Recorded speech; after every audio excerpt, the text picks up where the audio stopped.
So attorney, kasi sinasabi ni Attorney Sal Panelo rin, no, nasabi niya, when VP Sara faces the impeachment court, yun na sa Senado, she's going to be facing very friendly faces. Parang unlike in Congress where she said na very combative sila, parang very parang very sila doon talaga, ayaw niya talagang kumbaga wala siyang alay sa Kongreso. Unlike sa Senado, she's sure that she can count on Bato de la Rosa, Bongo, Amy Marcos, and so forth.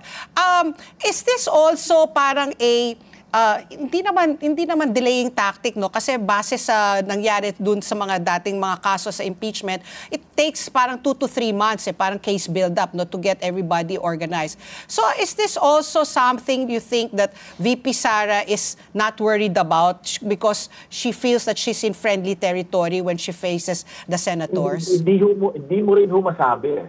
Ayon sa kasi yan, ako sa pananaw ko bilang ordinaryong mamamayan, ang isang senator judge, dahil nga, and this is undeniable, it's clear in even foreign authorities that an impeachment is a political process. Although the procedure is legal, it is political. And therefore, they are senators, apektado yan ng opinyon ng publiko. Kaya hindi niyo ba napapansin ngayon sa Facebook punong-puno magkabila? Kasi yan, depende kung ano ang ramdam ng tao. Siyempre, binuto ko ng tao kailangan ko maramdaman yan. Kung ano yung ramdam ng tao.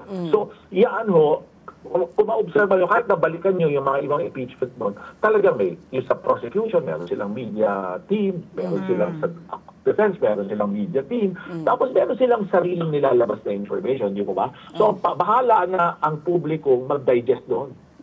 Depende. So, ganun yun ganun yun. So, yung proseso, depende yan kung paano mag-evolve. Yun ang aking pananaw. So, hindi ko pwede sabihin na, matagal yan. Kasi sa nakita ko nga, yung huling nangyari, ilang araw lang nakakaroon, lightning Kita nyo, 215 hindi nila akalain Itapos ito, yung sabihin natin, wala yan, 6 na araw lang. Hindi rin natin masabi. For as long as they have authority, they could convince.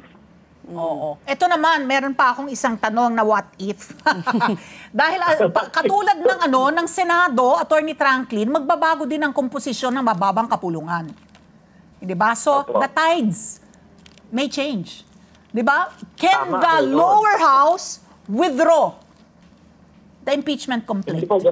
Ganito po yun, okay? Yung articles of impeachment, dahil sa boto ng mahigit 1/3, meaning 215, ay na-file na yung articles of impeachment na yan. Okay? Yung complaint na yon, which is the articles of impeachment, ifinal na po yan sa Senado. Nasa Senado na yan. Ngayon, yung sinasabi ninyo na paring merong matalo, merong mabago, merong ganyan, yan mangyayari later. Hindi naman tatawid sa aking pananaw, again, this is a legal question, is pwede bang tumawid ang isang impeachment complaint sa susunod na Kongreso?